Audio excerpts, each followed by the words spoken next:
صباح الورد والخير والسعادة على أحلى ناس في الدنيا. تعالوا بقى معايا اما أقول لكم إزاي تعملوا أشيك وأسهل وأطعم طبق ينفع لغدوة أو العشوة كده شيك.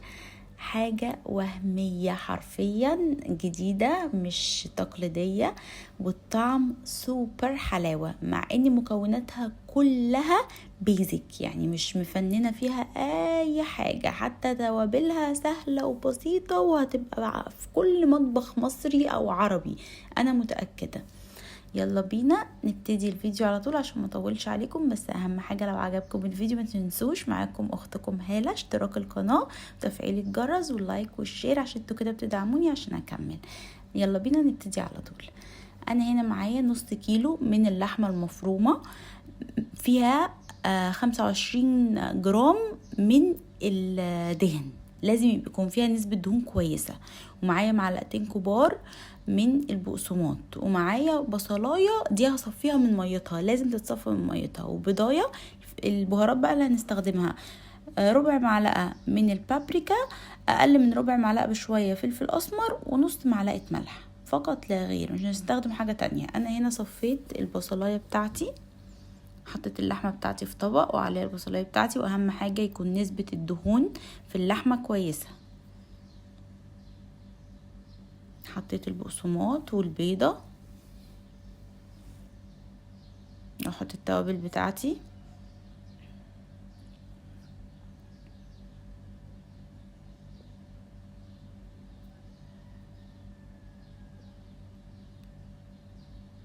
اقعد اعجن بقى التوابل بتاعتي في اللحمة في البيض في البصل في كل حاجة. لحمتي كانت متلجة شوية مع اني مطلعاها والله من بدري، بس يلا الحمد لله. ايه بس مش مشكلة، عادي بتتفك في ايدي وانا بعمل، لان انا مطلعاها من قبلها يعني بليلة يعتبر. دخلي كل مكوناتك في بعضها، انا عايزة كل حاجة تاخد من طعم كله، فاهماني؟ ما يبقاش في حتة فيها تقبل وحتة تانية لا. بصوا بقى التركة دي اختيارية، بس انا بحب البقدونس المجفف، ولو عندك ريحان مجفف برضو بيبقى خطير. انا بحبه في الميت بول، كرات اللحم. بس انتي ما عندكيش مش مشكلة، عادي خالص. لو عندك بقدونس فريش حطي، بس ما تكتريش، عشان لو كترتي الطعم بيتغير تماما. وانا عايزة طعم اللحمة عندي يكون باين، عشان كده ما حطيتش توابل كتير. هقعد بقى اعجن كده، اعجني ما يهمكيش. بصي تخيلي يمين مضايقك كده، واقعدي ايه اضربي في العجينه كانك ايه بتضربي فيه. هنا بقى شفتوا الحركه دي فظيعه، يا رب تكونوا خدتوا بالكم منها، بس عشان كان نفسي اعملها قوي. هنا بقى هنعمل جنبها شويه ماش بوتيتو كده، هقول لكم برضو على طريقتها بطريقه سهله وابسط مما يكون. الماش بوتيتو دي اللي بتروحوا تدفعوا فيها فلوس قد كده في الكافيهات، وهي تافهه جدا بامانه يعني من كتر سهولتها. حطيت البطاطس تتسلق، بطاطستين كده حلوين، وكورت اللحمه بتاعتي. شوفوا عملت معايا الكور قد ايه، بترمي التركه دي، بترمي جامد يعني. هجيب الطاسه بتاعتي وامسحها مسحه سمنه بلدي. انتي ممكن تستغني عن الخطوه دي، لان اللحمه كده كده اوريدي زي ما قلت لك هاتيها فيها دهون، بس انا بصراحه ما اقدرش اعمل الاكل من غير سمنه بلدي. حطيت كده اللحمه بتاعتي، لازم تتشوح من كل الجناب، ووطي النار. اهم حاجه انا عايزاها تستوي، انا عايزه لحمتي تستوي، لاني مش هسقطها في صوص ومش هسقطها في حاجه تكمل سواها فيها، فاهماني؟ فانتي تكوني موطيه النار بتاعتك خالص، ولحمتك على الاقل من مهلها تستوي، وهي تستوي على طول، مش تاخد وقت خالص من كل الجوانب. عايزاكي تسويها ميبقاش في حته ايه مش مستويه. هنا اللحمه بتاعتي بعد ما استوت هشيلها بقى كلها،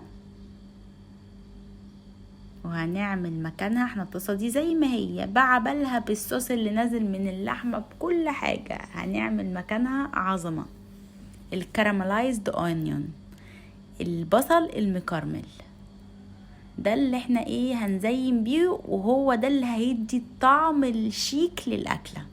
حط بصلايه كده محترمه كبيره، قطعتها جوليان بالشكل اللي انتوا شايفينه ده، وفرطتها من بعضها. هحطها مكان البهاريز اللي نازله من الكرات اللحم من اللحمه بتاعتي، وهقعد اقلبها كده. انا ما حطيتش اي حاجه تانية اضافيه، هي الدهون بتاعه اللحمه حطيت عليها البصلايه الكبيره، واديها تقليبه كده مع بعضها.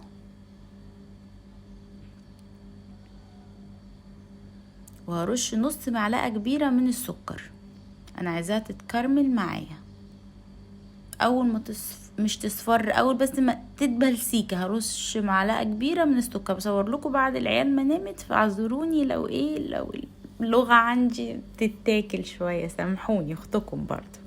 هنا شوفوا اول زي ما اتكرملت كده شويه مع السكر، هنزل ب3 معالق كبار من الميه او ربع كوبايه من الميه، وهسيبها خالص خالص على نار هادية لمدة 5 دقايق، وهقفل النار عليها. هتبقى عندي احلى بصل متكرمل ممكن تدوقوه في حياتكم. رشة ملح عشان تعدل لي برضو السكر اللي بيطلع من البصل ومن السكر.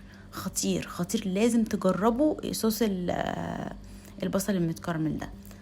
هنا البطاطس بتاعتي خلاص استوت، ههرسها كويس جدا. الماش بوتيتو لا اما تهرسيها كويس جدا، لا اما تحطيها في الكبه او في الخلاط مع معلقتين لبن. انا عايزاها تبقى معايا الماش بوتيتو بتبقى سايله جدا، يعني مش زي البطاطس المهروسه ممكن يبقى فيها حته بطاطس، لا هي بتبقى سايله جدا. هنا انا هرستها كويس جدا بالهراسه. بصي بقى الماش بوتيتو لا تحطي معلقتين قشطه، لا تعمليها بكريمه سايله اللي هي كريمه الطهي، كريمه الطبخ. انا ما كانتش متوفره عندي، بس هي دي الطريقه الاصليه ليها. ومعلقتين كبار من الزبده، ممكن تختاري صفرة او بيضة. انا كان عندي زبدة بيضة فاستخدمتها عشان بحب طعمها اكتر. انتي ممكن تعملي بالزبدة الصفرة.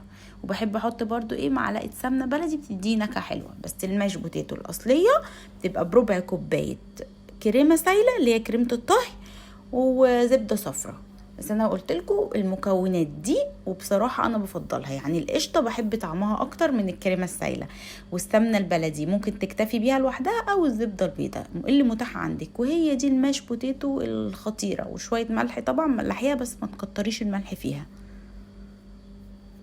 احلى ماش بوتيتو ممكن تاكليها في حياتك.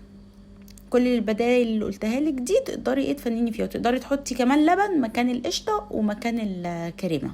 تقدري تستبدليهم ب3-4 معالق من اللبن. احلى ماش بوتيتو تاكليها في حياتك.